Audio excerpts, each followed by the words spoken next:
All right, so are you ready to jump into something totally different today? Always up for a challenge. What do we have? Okay, so we're diving into the world of this guy, Raymond Sult.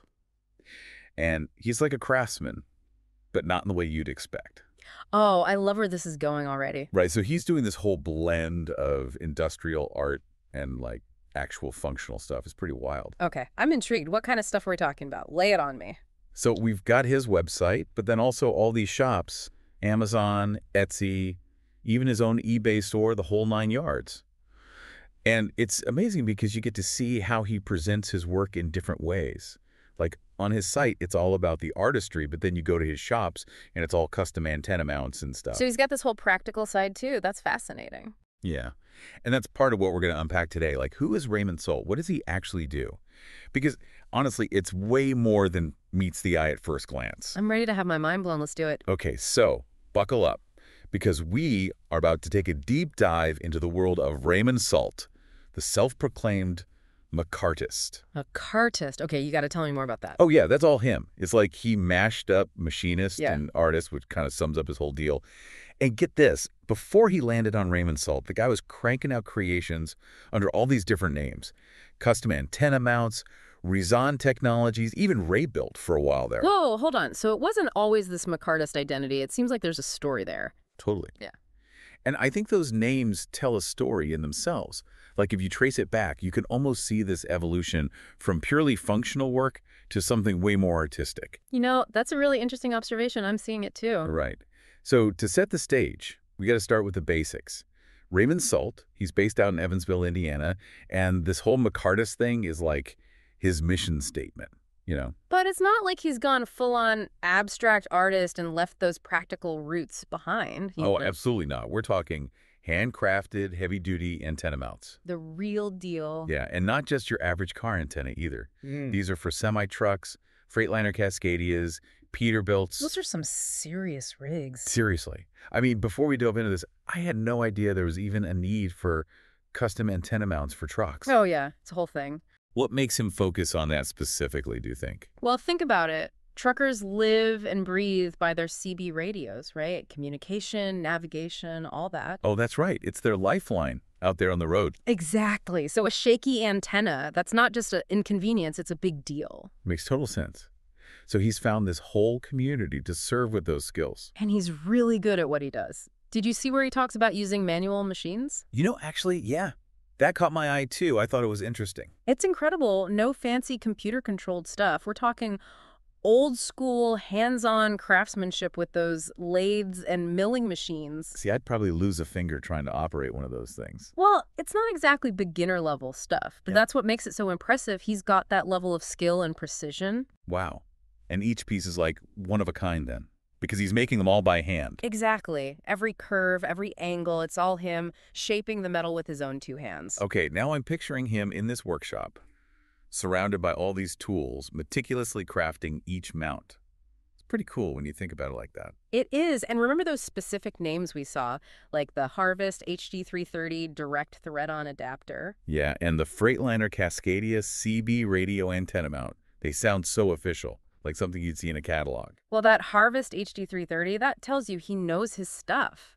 That adapter is for a very specific type of antenna, the kind those long-haul truckers use most often. So he's not just making generic mounts, he's tailoring them to the needs of his customers.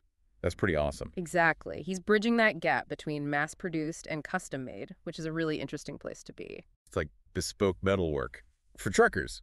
I kind of love it. Me too. And it gets even more interesting because, like we said, those antenna mounts, they're just one part of his whole deal. Oh, yeah.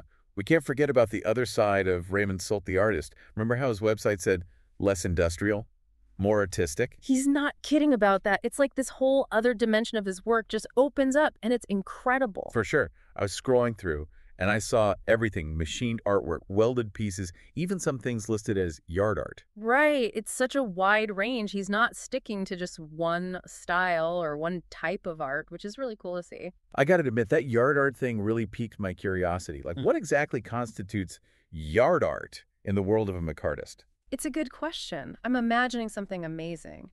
But, you know, he does mention these tensegrity sculptures and something called compression suspension art. Okay, tensegrity. I'm gonna be honest, I had to look that one up. It's wild, isn't it? It's like sculptures that almost seem to defy gravity. I think I saw pictures, those ones with the wires holding everything Yeah, together. exactly. That's tensegrity. It's all about balancing tension and compression to create these structures that look like they shouldn't even work. That's some next-level engineering right there. Or is it art? I can't even tell. It's both. That's the beauty of Raymond's work. He's blending those worlds seamlessly. And then with Mhm. the compression suspension stuff, he's adding hanging elements, using flexible materials. It's like he's giving his sculptures movement. And he's working with metal for all of this, right? Didn't he have something on his website about the materials he uses? Yeah, mostly 6 or 6-1 aluminum and mild steel. They're both super strong, durable, perfect for the kind of artwork he's doing, especially those big outdoor pieces. And the welding techniques, he switches between stick and MIG welding depending on what he's making. Wow. So whether he's creating a delicate curve in a sculpture or fusing metal for an antenna mount, this guy knows how to handle his materials. He's like a metal whisperer or something. Seriously. And speaking of showcasing his work, his online shops, they tell a whole other layer of this story. It really is fascinating to see how he presents himself in those different online spaces. Totally. Like you go from this really polished website showcasing his art to these very specific niche shops where he's solving a problem for a particular group of people. And rocking those 5-star reviews, might I add. Exactly. That's huge. Especially on a platform like Amazon, people trust those reviews. And he's clearly delivering on his promises. It says a lot about his dedication to quality, that's for sure. And his eBay shop, remember how he had those super specific categories? Cascadia antenna mounts, semi-truck antenna mounts, ham radio antenna adapters. That's like he knows exactly who he's talking to. Oh, absolutely. No mess around there.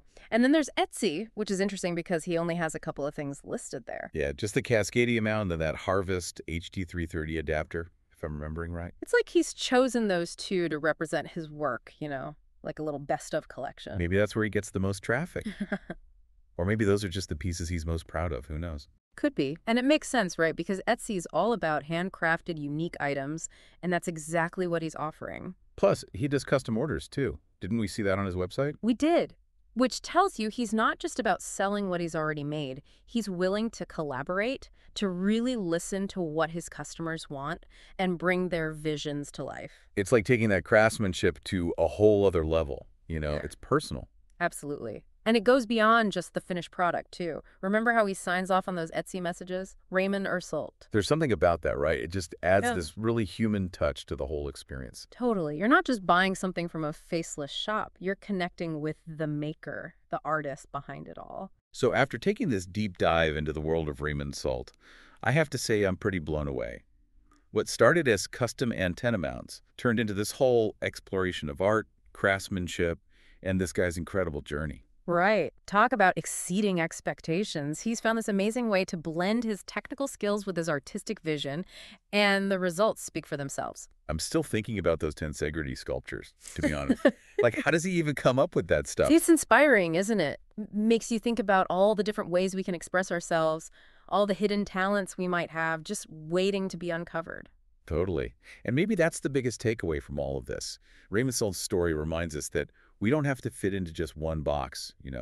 We can be machinists and artists or whatever combination lights us up. Exactly. Embrace those passions, even if they seem unexpected or unconventional. Who knows what amazing things we might create? Couldn't have said it better myself.